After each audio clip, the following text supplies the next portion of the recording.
Bon, ben, c'est parti. Ouais. Bon, je pensais qu'on avait fini de manger notre pain noir. Non, mais tu sais, c'est un petit Il y avait peu- des restes. Il y avait des restes, c'est ça. Il faut tout finir, monsieur du chemin. Et il y avait encore quelques petites tranches qui traînaient au fond, bien dures. Le truc Ouais, qui ouais, ouais. croustille sous la dent, là, le plein noir, on l'a bien senti. Hein. Ouais, mais Ouais, là, on est calme, ouais, zen. ouais, reposé. Oui, reposé. Parce que là, Parce que on a fait la grasse matinée. il y avait rien dimanche. Ouais. Et, Et- Mais bon, il y avait les jours fériés. Et bon, il y a eu 2 jours fériés. le premier, c'était bien. Ça Le premier, ça allait. Hein. Ouais, Bon, ouais. c'était un tout petit machin. Ouais, Le deuxième, on avait mis nettement plus d'espoir. ouais. Et là, ça a été le désespoir plutôt. Hein. Bah, on a tenté. On a tenté, on a été loin. On a été dans la première ceinture de la grande ville. Et Ouais. comme je disais, c'était pas une ceinture en cuir véritable.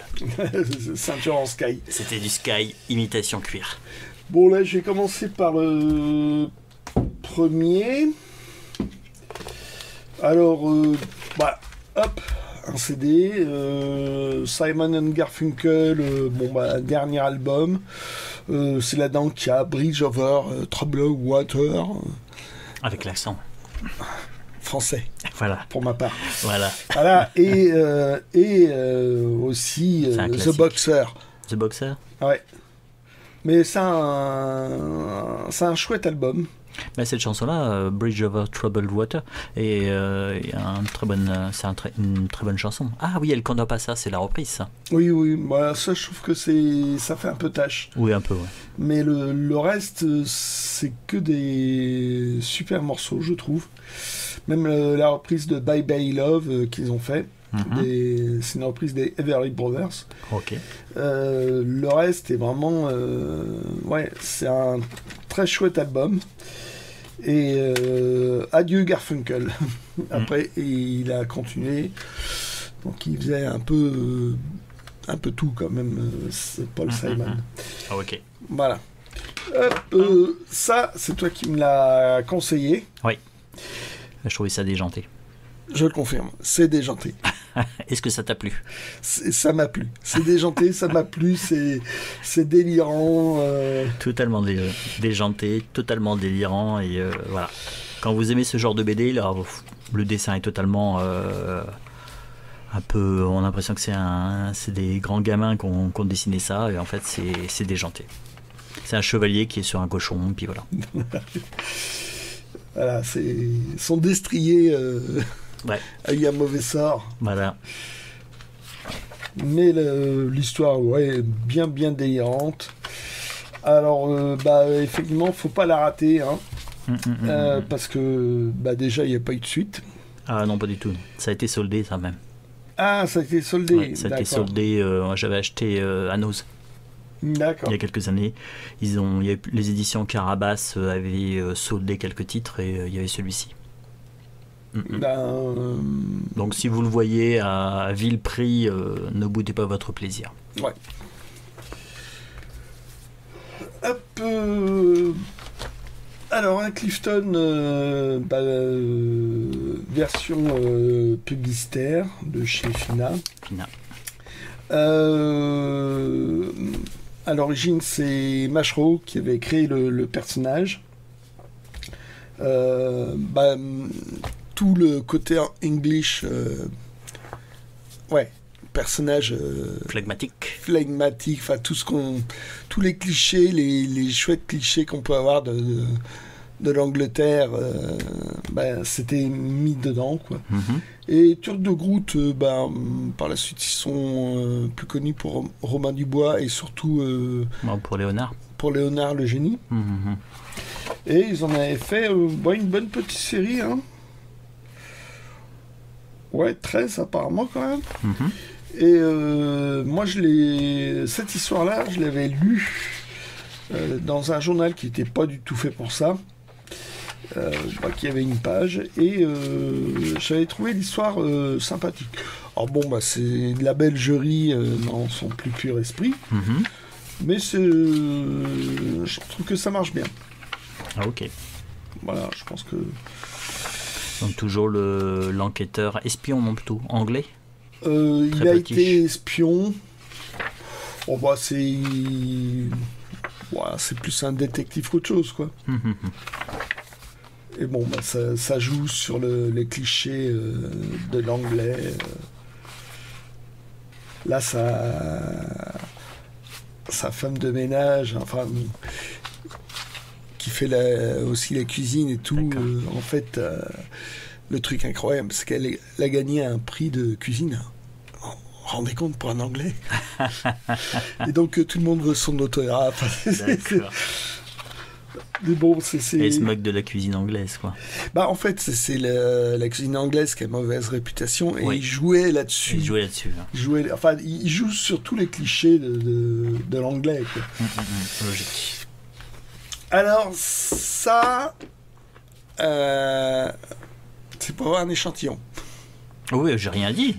Il y aurait de quoi dire, hein, parce que, alors c'est marqué Ornetta, mais je crois que c'est Broca. Covin, Onetta, je crois que c'est Broca. Nick Broca. Donc, j'ai envie de dire un duo tristement célèbre pour avoir repris Spirou. Avant Tom et Jean-Louis. Oui, c'est ça. Voilà, il prenait la succession de Fournier et Tom et Jean-Louis est arrivé. Ils sont arrivés après, ouais. Et Covin et Broca ont fait des albums, j'ai envie de dire, oubliables de Spirou.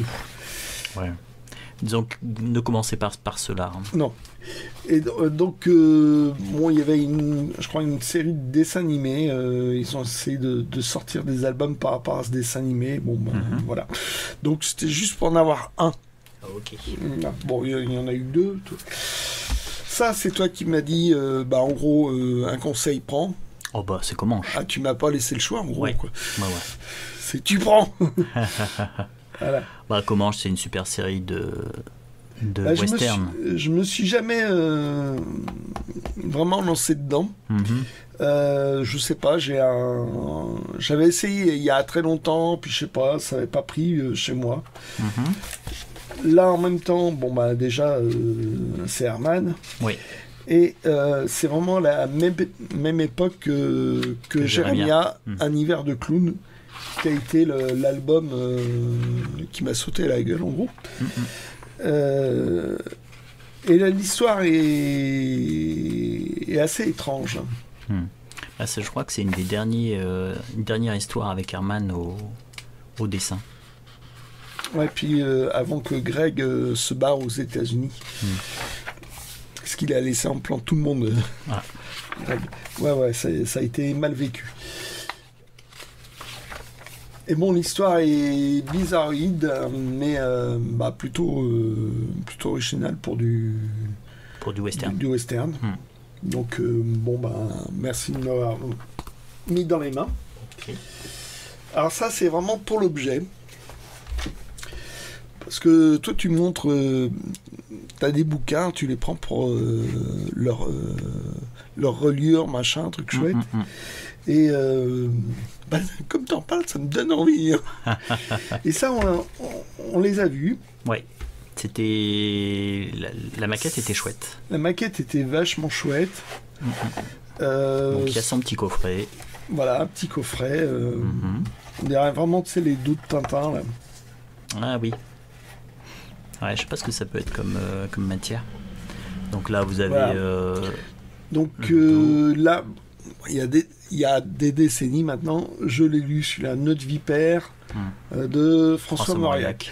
Donc il y avait plusieurs bouquins. Je voulais une maquette. Donc celui-là, je l'ai lu, c'était le prétexte pour en avoir en échantillon. Donc Notre Vipère, l'illustration est bien. Donc c'est du livre club, donc où c'est numéroté, machin. Mais c'est le club du livre du mois. Et quand on voit après ce qui est devenu la maquette, où ça c'est juste un livre avec cartonné et plastique avec une jaquette, ça ressemble un peu à du France Loisirs. Là on voit qu'avant c'était mieux. Où il y avait ces numérotés. Moi ça m'évoque un peu les couvertures de Prassinos chez Gallimard. Ah. Bon, bah voilà, nickel. c'est du Non, c'est bien texte. fait. C'est. Ouais. Moi, j'aime bien l'objet. Donc, voilà, je vais finir par craquer. Et donc, bon, bah, voilà. Donc, ça fait. Bon, ça fait vintage, mais joli. Hop. Et donc, bah, ça, c'était le premier vide-grenier. Voilà, bon, c'était un petit truc sans prétention. Voilà, la petite sortie. Mais le lendemain, on attendait largement mieux, nettement mieux. Oui. C'était très décevant. Ce n'est pas pour nous, en fait. C'était vraiment très, très décevant. Beaucoup de stands. Ah, énormément. C'est ça qui nous avait appâté. Voilà. En fait, les villes étaient jolies. On se disait, bon, bah, impeccable. C'est un on bon va voir lieu, ce qu'il y a sur machin. le. Ouais, Ah bah non. Et non, c'était. Ça a été. Beaucoup de fringues, beaucoup d'objets récents. C'était vraiment de l'utilitaire. Je pense qu'en fait, c'est pas une population qui a une librairie à côté de chez eux, donc ça lit peu, ou alors du classique. Ouais. Beaucoup de polars, hein. Des polars en poche. Ouais, enfin bref. Donc ça a été dur de trouver des choses. Bon, j'ai trouvé ça, un classeur. Hein. Bon, bah voilà, c'est Astérix. Bon, bah voilà, ça casse pas trois pattes à un canard. Ouais. Mais bon, voilà, c'est faute de mieux. Voilà, c'est une affaire classée. Voilà. Un Pierre Pével. Oui. Donc, Ah, ça, je vais donner ça. C'est oui. vraiment ça. Oui, t'as pas eu un succès, un coup de cœur, un coup de foudre pour Pierre Pével? Non, j'ai lu le premier tome du Haut Royaume. En fait, il y a 600 pages et à la fin, je me suis dit, ah bon, bah voilà. Donc, au final, ça m'a donné envie de relire Les Trois Mousquetaires, donc je suis dedans. Hein. Et là, le style est très bon de Dumas. Donc, en fait, Pierre Pével, bon, bah, désolé. Alors, moi, j'avais lu. Les lames du. Non, le chevalier de Velstadt, ou un truc comme ça. Ah oui, bah, j'ai aussi l'intégrale qui est dedans. Ouais. Ça, c'est bien, ça, tu disais? Oh, bah, c'est light. Light, ah. Ouais. Bon. Donc, peut-être que. Bref. Donc, moi, je trouvais ça sympa. Ça, en fait, ce qui est marrant, c'est qu'apparemment, c'est le Pré au Clair. Oui. C'est la première maison d'édition où il a commencé. Alors, tu vois, je savais pas du tout que le Pré au Clair avait une collection de fantasy, en fait. Tu connais les maisons d'édition? Pré au Clair? Ouais. Oui, de réputation, oui. Donc voilà, apparemment. Mais c'est pas si grand que ça, quoi. Du même auteur, apparemment, ça faisait pas si longtemps que ça qu'il avait commencé. Et donc là, c'est le Paris des Merveilles. Ah, ok. Là, Arioc nous en avait parlé, donc là, apparemment, c'est le deuxième tome. Oui, c'était adapté en bande dessinée, ça. Ah, même? Ah bon, bah voilà. Ouais, donc, il me semble, si je dis pas de bêtises. Donc voilà, c'est ça l'intérêt. Et puis, il y avait un petit machin, tu me l'as montré, c'était ça. Donc, un tout petit bouquin publicitaire dessiné par Greg pour Le Caprice des Dieux. Ouais. Donc voilà, c'est vraiment un petit machin. Ouais, je trouve ça rigolo, moi, l'objet. L'objet, ça reprend Alfred. Le côté miniature. Ouais. Et ils font des petites histoires avec, bien sûr, les Caprices des Dieux qui est un fromage crémeux. Hyper crémeux, ouais. Ça, c'est. J'aime bien, moi, je trouve ça. Faut pas en manger trop, mais c'était chouette. Et puis je trouvais que l'objet était rigolo, ce petit bouquin. Et ça complète. Il y en a deux que tu m'avais filé. Voilà. Donc ce qui tombe bien, c'est que c'est un que j'avais pas. Oui. Et c'est rigolo, je crois que ça existe aussi en souple. Ah. Oui. Il y a deux versions. Je me souviens pas si le titre en fait est complémentaire. Il me semble que celui-ci est en souple, mais je sais pas si c'est ce titre-là ou si c'est un autre titre. À creuser. Ouais. Ils sont pas trop difficiles à trouver en fait. On les trouve encore. Je pense qu'ils ont vraiment dû en sortir un nombre assez conséquent. forcément, parce que là, je me demande si c'est Greg qui l'a dessiné véritablement. Il y a peut-être quelqu'un qui dessine ça pour lui. Hein. Ouais. Parce que celui-là, ça ressemble vraiment. Tu Ouais. sens vraiment la patte de Greg. Ça, c'est Greg, ça. Mais les autres... Ou alors c'est rudement bien imité. Nettement moins. Non, ça ressemble plutôt à celui de gauche. Ouais. Ouais, ça doit être un de ses élèves quand même. Ouais. Donc voilà, ça fait des petits machins rigolos. Voilà. Hop. Et donc ça, c'était le premier qui était gros, machin. Et le deuxième, il y en avait deux. Ouais. Un plus petit. Et celui-là, ça a été une galère pour y arriver. Ah oui, exact. Oh là là. Faut dire qu'ils avaient eu la belle idée de faire le vide-grenier et une course de vélo en même temps. Donc la course de vélo, la boucle était juste pile poil d'où on venait. On a contourné la ville dans des ribines pas possibles. Des petites routes, mais il manquait plus que l'herbe au milieu. Oui, c'était ça. C'est vraiment les petites routes de campagne, elles sont pas faites pour. Normalement, c'est juste les gens qui ont des fermes dans le coin qui passent. Normalement, tu vas dans l'herbe quand il y a une voiture qui arrive en face, et puis c'est aussi pour les tracteurs, quoi. Et en fait, toute la circulation passait dedans. Oh la vache. On a galéré. Hein. On a galéré pour tomber sur un vide-grenier. C'était pas ouf, quoi. Franchement pas, non. Ah non. C'est heureusement il y avait une mamie qui vendait des petits trucs pas très chers, même à un prix ridicule. Et c'était vraiment sympa. Voilà. Moi j'ai trouvé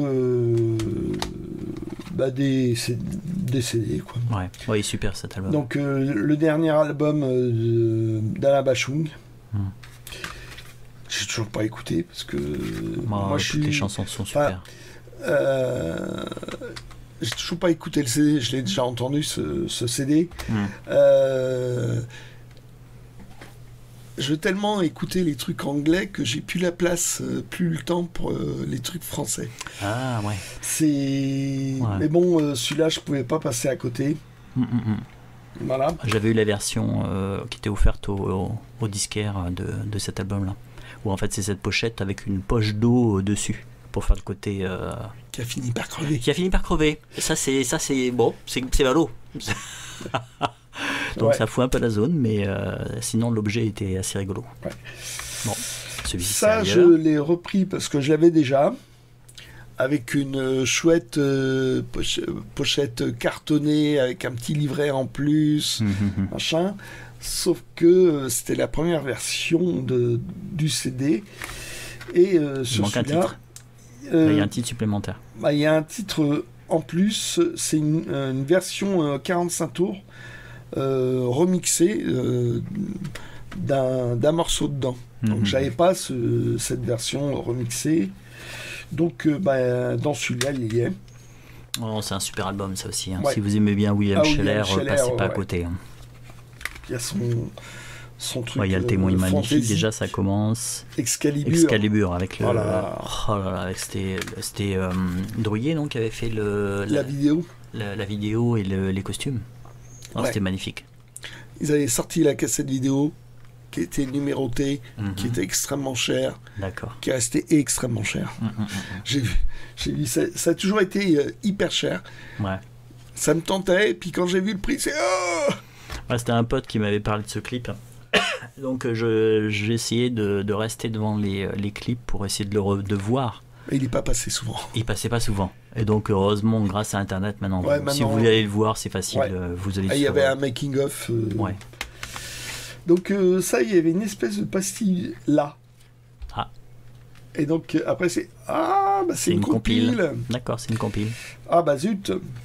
Bon, la dame, c'était incroyable, elle faisait 70 centimes. Oui, c'est rigolo. Elle avait les CD. Elle avait que des prix bizarroïdes. Oui. Soit c'était 40 centimes, soit c'était 70. Bon. Oui. Bon, il fallait avoir la monnaie. Bon, voilà. Mais bon, j'ai pas encore tous les albums, mais bon, il y a quelques titres chouettes que j'avais entendu qu'au concert à Central Park, qu'il avait fait avec Garfunkel. Ouais. Et donc, bon, bah, il faudrait que j'écoute les albums en gros correspondants. Donc, compile. Et bah, moi, je suis pas compile, je préfère écouter tous les albums. Oui. Voilà. Massive Attack. Donc, j'en ai écouté pas mal. J'en ai trouvé pas mal. J'avais pas celui-là. Ouais, c'est vrai que quand mais en fait... celui-là, je l'ai écouté et il n'y a rien qui a retenu mon attention. Ouais. C'est pas qu'il est mauvais, c'est non, il y a un manque de relief, quoi, de morceaux relief. D'accord, ouais, qui ressort vraiment. Ouais. Qui ressortent. Et bon, je l'ai écouté plusieurs fois et bon, voilà, j'en ai un album de plus. Je suis un peu déçu. Bon. Heureusement que c'était 70 centimes. Oui, voilà. À 70 centimes, tu peux te permettre d'avoir des trucs moyens. Oui. C'est ça que j'aime bien. Donc là, vraiment, un album de Paul Simon. Avec des percus. Enfin, c'est dans sa période, l'album d'avant, il avait fait avec des musiques d'Afrique du Sud. Des musiciens d'Afrique du Sud. Ça devait être à peu près à la même époque où il y avait le Zoulou blanc. Oui. Ouais. Ah, je suis en train de chercher son nom. Oui, je crois que c'est ces musiciens au Zoulou blanc. Là. Ouais. Mais mettez le nom en commentaire si vous savez ce que c'est. Faites des commentaires. Africa. Ouais, c'est ça. Et ce mec-là, je l'avais vu en concert. Ah oui, à Lyon. Tu m'en as parlé, ouais. Tu m'en as parlé. Exact. C'était une toute petite salle et on était, je sais pas, à 2 mètres. C'était... Donc voilà, bon, l'album est sympa. J'ai pas de titre phare qui me revient, mais ouais, non, ça va. Ok, Ram, alors, ne vous fiez pas à la pochette. Qui est très moche. Qui est très très moche. L'album est bien. Ouais. Donc Bélier. Voilà. Et même que John Lennon... Read Only Memory. Je suis pas sûr que ça soit référence à ça. Non, c'est le Bélier. Je peux t'excuser, je t'ai coupé légèrement le sous-bio. Oui. Vas-y. Et donc je disais que John Lennon avait fait une parodie de cette pochette. Ah ouais? Lui, il tenait un cochon par les 2 oreilles. C'était vraiment un moment où ils étaient en froid. Ils étaient en bisbille sacrément bas. C'est-à-dire que dans cet album-là, Too Many People, pour John Lennon, c'était limpide. C'était, pour lui, c'était des reproches que lui faisait Paul McCartney. Ah, ok. Donc, dans l'album, John Lennon a fait l'album Imagine. Et lui, par contre, il a été limpide, John Lennon. Ah ouais? Il a fait un morceau qui s'appelle How Do You Sleep? Où là, il tire directement. Hein. Ah ouais? Il tire directement. Il va pas dans les euphémismes. Là, il rate pas Paul McCartney. Bon, super. Voilà. C'est la bonne ambiance. Mais l'album mais comme le morceau est bon, ils l'ont fait. Mais oui, c'est des paroles au vitriol. D'accord. Et c'est un bon album. C'est un bon album. Il a des côtés bien gnangnan quand il s'y met, Paul McCartney, s'il se laisse aller. T'as des hauts et des bas pour les albums de Paul McCartney. Ouais. Celui-là, il vient. Voilà. Bon, cool. Donc, ce qui sauve un peu et... C'est tout pour moi. Ah, ok. Ces disques sauvent un peu le deuxième vide-grenier. C'était bon. Ah ouais, bon. Nous, ça nous a... ça nous a cassé les pattes. Ouais. Bon. Et puis ce dimanche, c'est pause. C'est ceinture. Voilà, ceinture. De nouveau la ceinture. Voilà, en sky. Voilà, donc on verra pour dimanche. Normalement, il y a des super trucs, mais sauf que peut-être qu'il va pleuvoir. Suite au prochain numéro. Non, ensuite, maintenant, tu vas me montrer tes merveilles. C'est vrai. C'est mon tour. Ouais, et t'en as plus que moi, c'est pas normal. Bah, j'en ai plus que d'autres. Toi, parce que tout simplement, j'avais oublié d'en ramener la dernière fois. C'est-à-dire qu'en fait, j'étais là, ouais, c'était super. Pourtant, c'est un tout petit vide-grenier, mais c'est vachement sympa. Alzheimer quand tu nous tiens. Ouais, c'est un peu ça. Bah, c'est surtout c'est que les couvertures étaient vraiment sales. Et donc, en fait, j'avais nettoyé. J'avais oublié de les remettre dans le sac, tout simplement. Et donc, ça, c'est la suite du vide-grenier du 1er mai. Oui, c'est ça. Suite du vide-grenier du 1er mai qui était toujours, c'est un tout petit vide-grenier mais on vous donnera jamais l'adresse parce que c'est incroyable, chaque fois qu'on y va c'est super, et je pense que vous n'avez pas compris pourquoi j'avais trouvé ça super, puisqu'en fait j'avais montré qu'une chose ou deux simplement parce que j'avais oublié le reste. Voilà, c'est tout bête. Donc déjà on a Balade au bout du monde.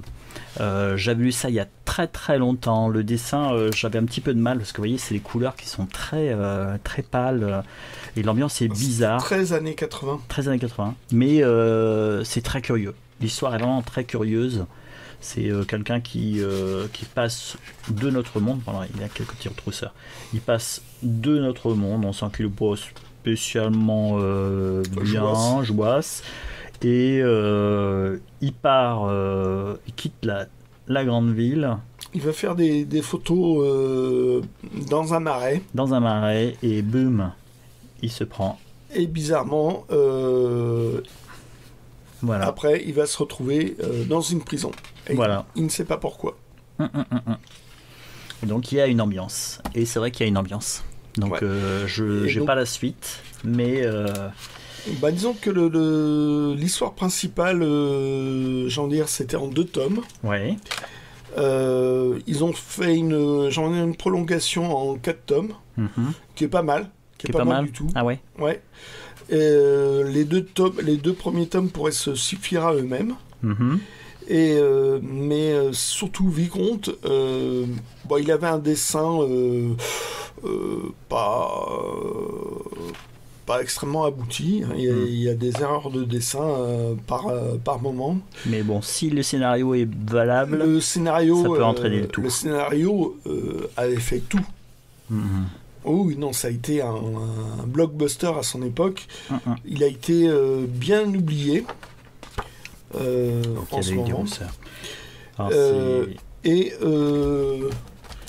Puis bon, c'est une première édition qui se reconnaît notamment avec ça. L'histoire de la revue Gomme. Voilà, parce que ça a été une revue qui a été éphémère. Ouais, et le format aussi un petit peu plus petit. Non, puis tu vois, dans les hauts, c'est coloré. Ah, voilà. D'accord. Ça, ils l'ont corrigé dès la première réédition qui a été assez rapide. D'accord. Et tu la vois pas souvent la première édition, donc je lui dis, prends-le. Puis au prix où c'était. C'était vraiment un prix ridicule. Alors par contre, elles ont dû être stockées dans un endroit qui était un peu humide, comme un grenier, je pense. Et puis elles ont été oubliées parce qu'il y a la poussière et puis qui s'était déposée dessus. Et donc il y a des rousseurs. Mais déjà, super content de trouver ça. Ouais. Alors Ragnagna, le tome 2, donc par Gottlieb. Alors déjà, les trouver, c'est hyper fragile, ces albums-là. Et c'est totalement déjanté, c'est Gottlieb. C'est génial. Et c'est génial. Alors je ne vais pas l'ouvrir à fond parce que c'est comme ça que vous les pétez. Parce qu'en fait, c'est la colle, des fois, ne tient plus rien. Alors pour les trouver, savoir si c'est les premières éditions, c'est jamais facile, mais on peut le lire ici souvent. Ah tu vois, non, en fait, ça commence à se défaire. C'est là, ouais, juste là. C'est là, en général, y a tout ce qu'il faut. Voilà. Puis là, on voit que c'est 4e trimestre 1980, donc il n'y a pas de code barre. Si vous voyez un code barre, donc c'est une réédition, parce que les codes barres ont commencé à apparaître en 81, fin de l'année 81, je crois. Ouais, de toute façon, quand c'est en souple comme ça... Voilà. Donc mais vraiment, de toute façon, à l'époque, dans l'école... même sans le lire, ça se bousille. Ça se bouillit, ça sèche et puis ça craquelle. Là-dedans, il y a l'histoire du Petit Prince qui a un défaut de prononciation. Exact, c'est génial. Voilà, je vous mets la fin là, il n'a pas l'air d'apprécier le dessin. Alors. Voilà. Il n'y a pas Bruce Lee aussi Si. Ça finit. Super Dupont contre Dobzhansky. Voilà. Super Dupont contre Bruce Lee. Et c'est... Ouais. Donc là, je les avais déjà, mais c'était des rééditions. Là, c'est vrai que tu m'as montré, tu dis, c'est quand même la première édition. Donc bon, je les ai pris, surtout que les miens n'étaient pas... Alors bon, dos insolé, Ouais. Ça, c'est les. Ça, c'est dommage. C'est dommage, mais le mien aussi avait un dos insolé. Donc, j'ai repris ces deux-là. Alors, c'est Pharma, c'est Franquin, les idées noires, tout le monde connaît, on n'a pas besoin de. Ouais, c'est. Ah, c'est le gars qu'il aurait pu faire en 44 pages ou en 340 pages, je sais plus. Non, ça c'est super, ça. C'est l'ambiance. Ah, c'est toujours aussi joyeux. Hein. Ouais, mais c'est super chouette. Voilà. Ah ouais, excellent ça. Le siège éditable. Ah oui. Voilà. Et bien qu'ils même me suivent, et c'est un vautour. C'est un vautour qui le suit. Ouais. Donc, super. Donc, celle-ci, de 84, ça ne nous rajeunit pas. C'est ce que je disais. Ah, ben, il y a déjà 40 ans. Ouh. Bon. Là. 81. 81. Hop. Et ça a commencé dans le trombone illustré. Oui. Ouais, c'est vrai que c'était dedans. Et on comprend pourquoi c'est pas resté dans Spirou. Voilà. Et après, moi, je les ai lus dans Flux Glacial. Ça a été repris dans Flux Glacial. Mais dans Trombone illustré, effectivement, c'était dedans. C'est excellent. C'est un chef d'œuvre d'humour noir. Alors, ce gag-là, je l'ai vu, ça a été copié, je me souviens plus par qui. Ce coup du faux aileron avec un gamin dessus. Je sais plus. Mais ça, c'est... Ça, c'est à chaque fois que je vais à Saint-Malo, ça me fait penser à ça. Non, c'est vraiment super, quoi. Ouais. L'utilisation des noirs et blancs, excellent. Voilà, si vous connaissez pas, je vous encourage. Alors, on est reparti aussi dans Gottlieb, Pervers Pépère. Donc, excellent aussi. Ah ouais. Ça, c'est vraiment déjanté. C'est première période... comment ça s'appelle, flux glacial, quoi. Écho des savanes, flux glacial. Donc totalement d'accord. Sur un flasher, enfin c'est... Voilà, c'est totalement irrespectueux, totalement... c'est super, quoi. Ça respecte rien. Et c'est ça qui est bien. Ah, ça, j'aimais bien il faisait des collages, il faisait des parodies de romans photos. C'est ça, c'était super, ça.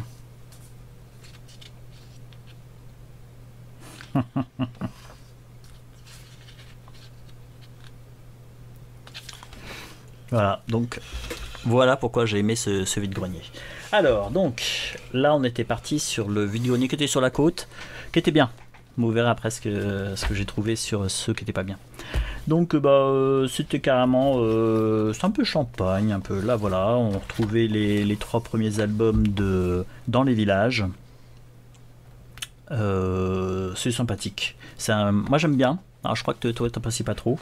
Je trouvais que le dessin c'est totalement en zarbi. L'humour c'est très curieux comme monde, mais j'adorais ce style un petit peu. On a l'impression de trouver comme des gravures. C'est très curieux comme monde. C'est un univers qui est totalement bizarre. Je pense que Cabane, j'ai essayé dans un moment où il était dans à suivre et ça m'a pas... j'ai pas accroché. Et j'ai peut-être raté un truc. Voilà, je trouve qu'il y a quand même une sacrée ambiance. Et l'histoire est déjantée. Je sais qu'en fait je l'ai lu il y a très longtemps, c'est un peu barré avec des bicyclettes, ils sont à fond dans la confiflure, ils adorent ça, c'est un monde un peu bizarre. La confiflure, c'est la confiture. D'accord. Là je crois qu'ils ont un autre mot pour appeler ça, voilà. Il y a des trolls, il y a la geôle et ça se passe dans un village un peu bizarre. Voilà, donc là on a le 1, le 3 et le 4, bon, il n'avait pas le 2. Bon, c'est pas grave. Enfin, je le trouve par ailleurs. Alors ça, je trouvais ça assez amusant. C'est la collection Jeune Europe.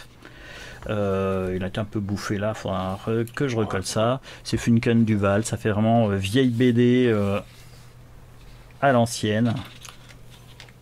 De 71. Alors là, c'est ultra classique. C'est ultra classique. C'est de 71. Alors là, même chose. Hein, vous voyez, là, c'est pour ça que je peux l'ouvrir en large. Parce que là, ça va encore, les pages tiennent à peu près. Je me demande si je pense que la BD est plus ancienne, mais que ça a été sorti seulement en 71. Oui, je pense que c'est ça en fait. Ça sent vraiment les vieilles BD des années 60. En 70 déjà, c'est dépassé comme type de dessin. Mais bon, je sais pas, ils ont dû ressortir ça en jeune Europe, ou alors ils ont sorti des fonds de tiroirs, on va dire. Bon, c'est de l'époque de la Révolution mexicaine, donc ça a l'air déjanté. Moi, j'aime bien. Enfin, pas déjanté, mais très classique, on va dire. On montre le dos. Le dos, c'est ça. Voilà. Donc le classique. Donc chaque semaine, lisez Tintin. Alors bizarrement, là, il y a un petit truc là ça a été un petit peu bouffé. Bon, par curiosité. Alors ça, j'en avais dit, c'est Sirius. J'en ai déjà plusieurs. Celui-ci, je ne l'avais pas. T'aurais pas du Pemberton. Donc c'est. Ça doit plutôt manquer grand-chose. Hein. Non, je pense que non, il n'y en a pas tellement. Et puis non, je pense que maintenant avec celui-ci, je dois tous les avoir. Donc ça, c'est de 81 ou c'est classique, un vieux loup de mer qui raconte ses souvenirs. C'est un peu déjanté même à chaque fois ses souvenirs. Voilà. Le peu que j'ai lu, j'avais pas. T'as pas accroché? J'avais pas accroché. Bah, j'aime bien les histoires de mer, et puis c'était un peu déjanté des fois. Oui, parce que c'est une sorte de vantard qui a Ouais, c'est ça. Trucs, ouais, il a un côté, en fait, pas un matamor, mais une sorte de quelqu'un qui raconte en même temps. Un beau parleur. Quoi. Ouais, c'est ça. Brode. Qui brode et qui en rajoute à chaque fois, qui raconte l'histoire. Il y a de plus en plus d'adversaires, il y a de plus en plus de difficultés qui embellit un peu son récit. Hein. Hop. Alors, voilà.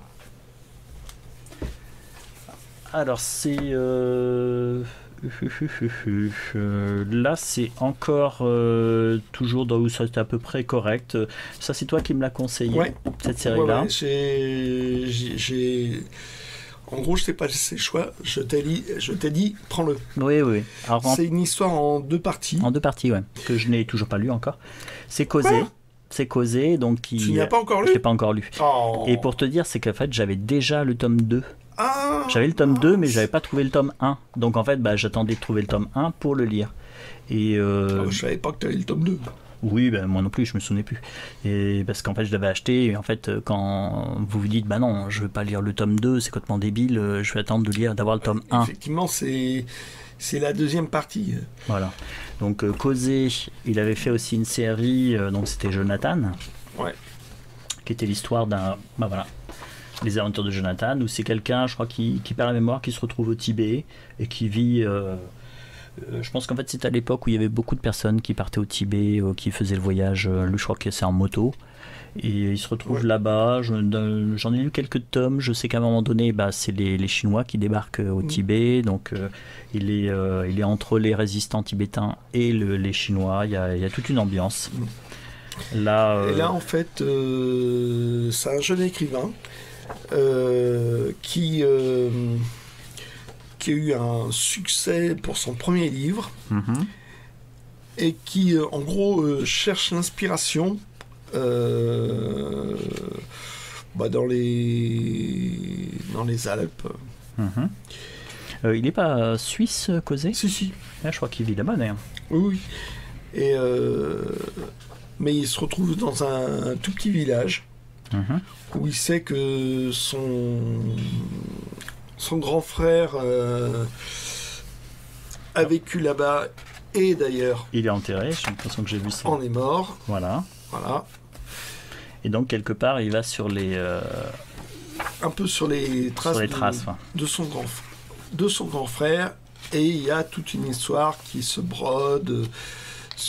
Il entend un piano qui est en train de jouer, on ne sait pas qui c'est. Et il y a toute une histoire. C'est vraiment un roman, quoi.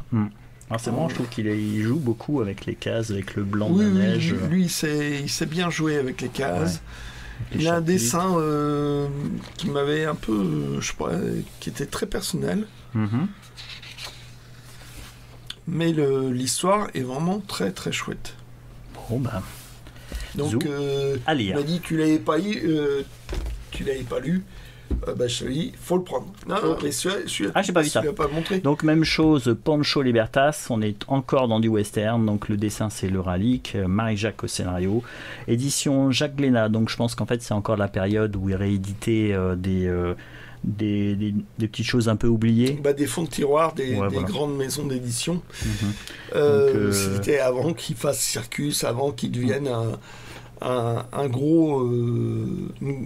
que ça devienne une grosse maison d'édition. Ouais. Donc collection BD découverte, donc on voit bien le truc. Alors les pages se barrent aussi, et là c'est l'époque. C'est l'époque. Donc vous voyez, c'est en 4 strips, tout petit, c'est du noir et blanc. Donc là, ça sent vraiment la vieille BD. On dirait un petit peu les BD des Fumetti, un petit peu ce style. Donc là, je pense que ça me fait penser un peu aux Artima, tu vois. Ouais. C'était vraiment comme ça, un peu. Je sais pas comment ça a été sorti, dans quel journal à l'époque. Oui, c'est vrai. Mais bon, c'était vraiment cette période où les petits libraires ou les trucs comme ça sortaient des trucs, soit qui n'avaient jamais été sortis en album, soit qui ont été épuisés mais jamais réédités par les grosses maisons d'édition. Donc il y avait un côté patrimoine. Oui, totalement. Le début du patrimoine. Totalement. Par contre, c'est l'époque de la très mauvaise colle. Donc, on le voit bien ici. Et c'était, il y a tout qui se fait la malle. Tous les albums étaient brochés. Peu importe comment étaient sortis les albums, c'était pas cher. Tout. Pas cher, embroché. Ouais.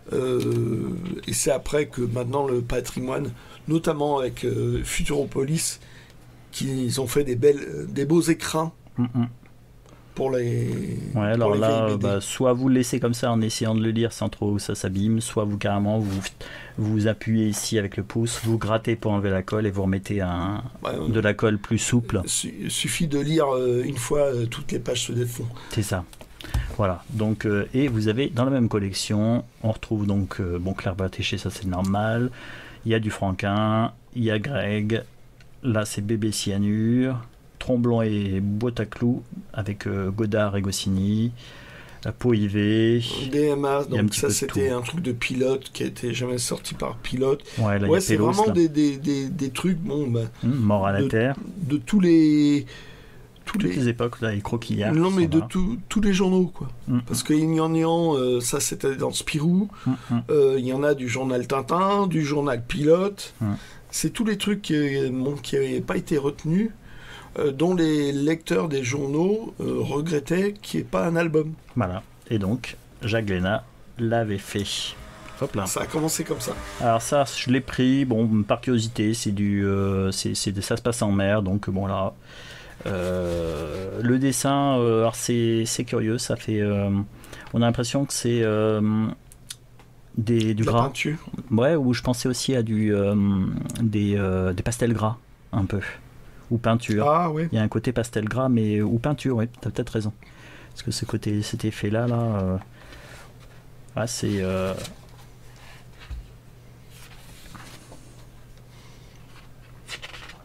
Je l'ai feuilleté, j'avoue que j'ai reposé, moi. Ah bah moi je suis sur un récit de mer, il y a des épées. Ça a tenté. Ouais, faut voir, fallait tenter. Après c'est sorti chez Futuropolis. Mais nouveau propriétaire de Futuropolis, quoi. Donc, je trouvais qu'il y avait une ambiance.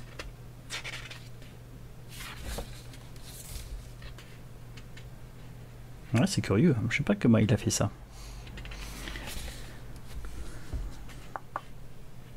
Peut-être au pastel, ou je sais pas. À moins que ce soit fait par ordinateur. Oh, ça serait trop triste si j'apprenais que c'était fait par ordinateur, ça. On voyait des bons logiciels quand même. Ouais. Bon, point de vue architecture, point de vue costume, je trouve ça c'est chouette et en fait, il estompe quand c'est pas nécessaire. Je trouve qu'il y a un truc qui est pas mal, quoi.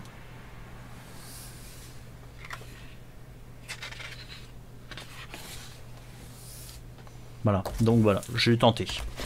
Alors là, on arrive sur Petit vide-grenier. Voilà, je complète ma collection tranquille. J'avais fait le chien de chasse. Ouais, cette collection-là, Histoire à jouer, je crois qu'elle est en train d'être rééditée d'ailleurs. Il y a un gros travail de réédition de certains titres qui se fait en ce moment.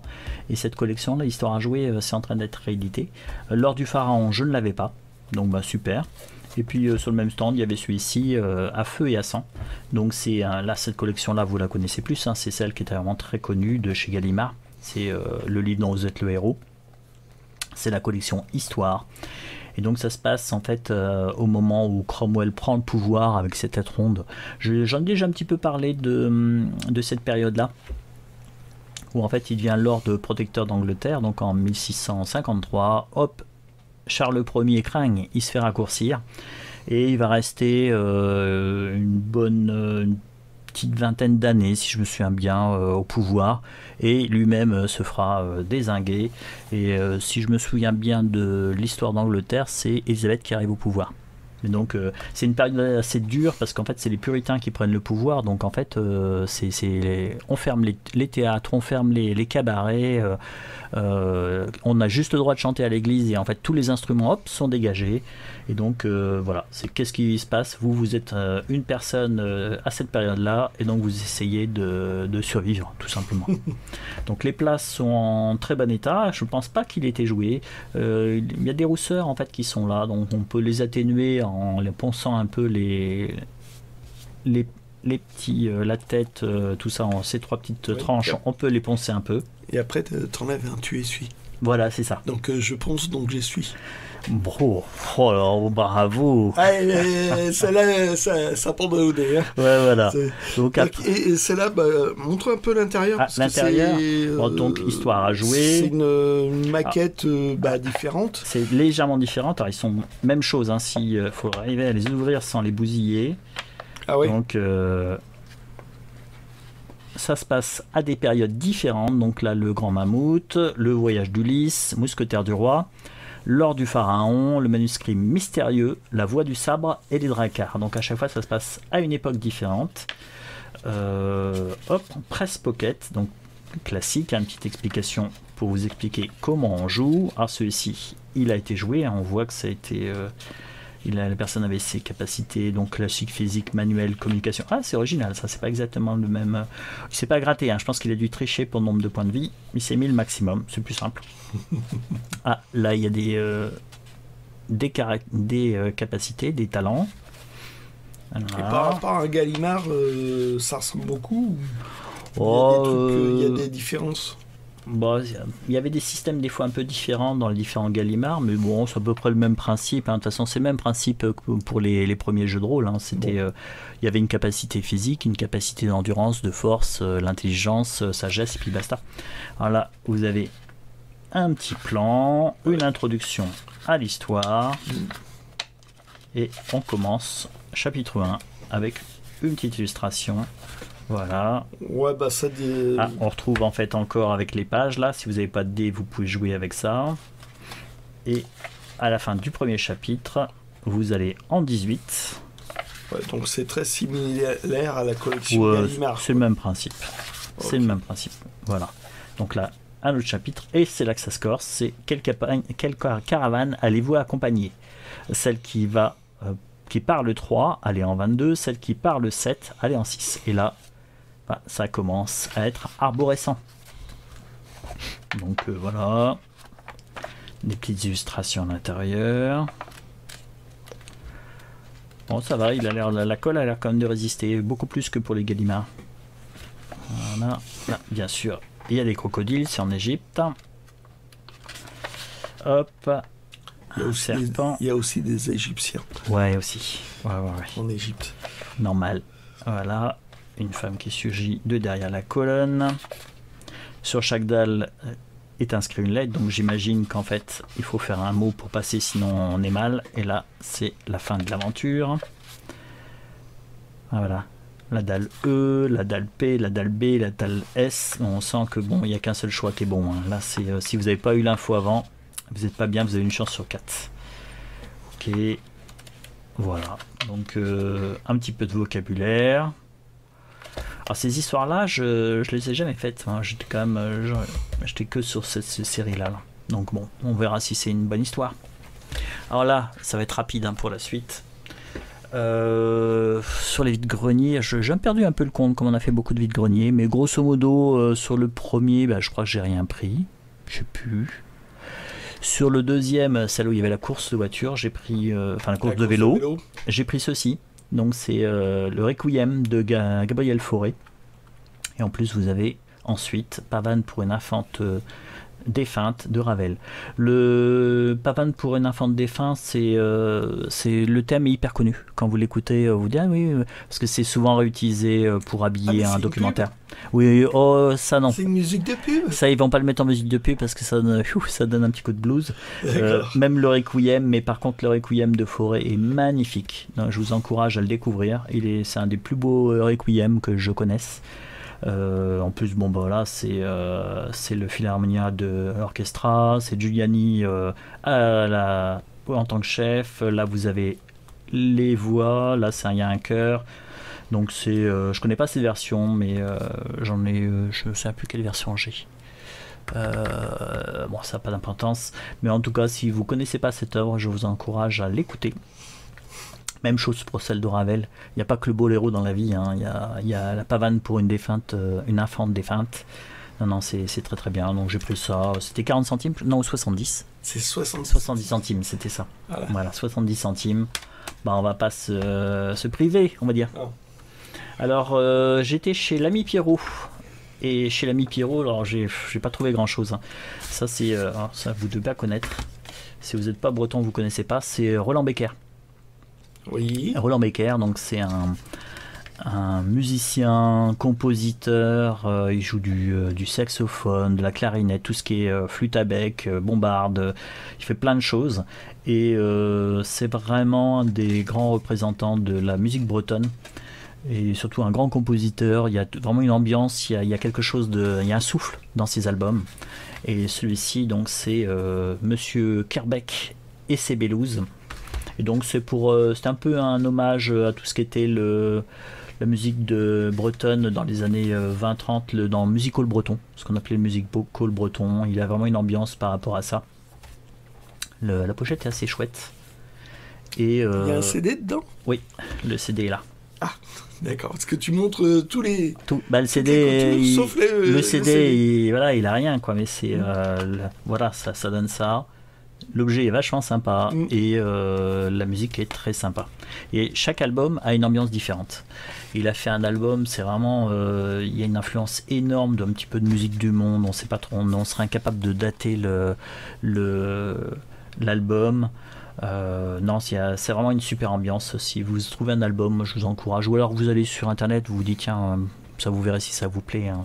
Mais c'est vraiment Roland Becker, c'est un grand compositeur. Il y a, dans le musique bretonne, il n'y a pas que Trigan et Servat. Moi j'adore Servat, hein, mais il y a plein de choses. Hop là. Alors je vois des petits machins. Des petits machins. Wow. Ça c'était tout petit, c'était 20 centimes. Heureusement j'avais de l'essence F parce qu'ils avaient collé l'étiquette dessus. J'ai vraiment eu peur quand il y a tout qui parte.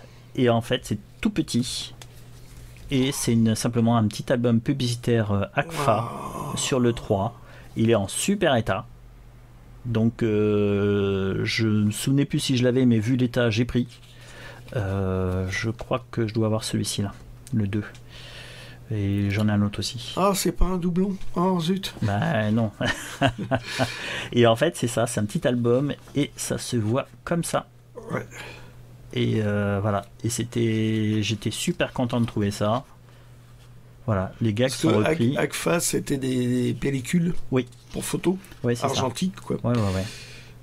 Donc on reconnaît bien sûr les gags, mais c'est un petit objet publicitaire vachement sympa. Et bien sûr, en fait, comme c'est tellement petit, ça a dû être broyé, c'est abîmé très vite. Ça se paume facilement, donc pour les trouver, bonjour. Voilà, c'est tout bête, mais c'est ça. Et petit Spirou, un petit recueil aussi, ça c'est pour, pour les paquets de Harry's. Donc ça devait être dans le paquet dedans. C'était dans le paquet, donc ça date de 96. Même principe. Même principe, bon, dans ce sens-là. Dans ce sens-là. Mais quelques gags. Et même chose aussi, là il est en super état. Et même chose aussi, tu ne l'as pas en doublon. Ben non. Non, c'est parce que là je trouvais ça marrant. Et puis en fait, j'avais pris les deux en me disant bon, je vais commencer à enlever avec l'essence FSI. Si je me plante, ça a servi un peu de cobaye quoi. Là j'ai réussi là, donc je me suis dit, bon, ben c'est bon, on peut attaquer le Gaston. Bon, bah je dois bien avouer que c'est la seule trouvaille de l'ami Pierrot, hein, parce que ça, je trouve que c'est de plus en plus la dèche chez eux. Mais bon, c'est normal, hein, y a tellement de gens qui passent, et puis bon, il faut des prêteries. Donc, bon, déjà, j'étais content d'avoir ça. Ouais. Bah, c'est pas facile à trouver ça. Oui, c'est vrai. Voilà, donc c'était les deux dernières trouvailles. Alors, comme on vous disait tout à l'heure, on a encore du pain noir. Mais bon, bah, le tout, c'est de pas perdre sa motivation. Et en plus, moi, j'ai fait les achats sur Internet, mais avec les jours fériés, ils sont pas arrivés. Moi, je me doutais que tu allais te venger sur Internet. Oui, non, mais t'as mine de rien, hey. On a trouvé ça bof, machin. On a réussi à tenir plus de 55 minutes. Ah oui. Là, par contre... Bon, j'espère que vous avez vu la longueur et que vous êtes préparé un thé tranquillos pour jeter juste un petit coup d'œil de temps en temps et puis pouvoir de prendre votre temps quoi. C'est l'essentiel dans ces vidéos, hein, c'est que vous prenez le temps, vous regardez ce qui vous intéresse. On a réussi à bavarder un maximum avec ce qu'on a montré. Oui, c'est vrai, mais je pense qu'on a peut-être pris plus notre temps que quand on a plein de choses finalement. Là, bon voilà, on papote parce qu'on... c'est comme la confiture, quand on n'en a pas beaucoup, on étale, ouais. On a vraiment étalé la confiture. Voilà. Bon, on va vous souhaiter une bonne semaine. Si vous avez aimé cette vidéo, merci de mettre un pouce bleu, de laisser un commentaire, de la partager et de vous abonner. Comme ça, l'algorithme de YouTube ne va pas nous enterrer. Voilà, je vous remercie.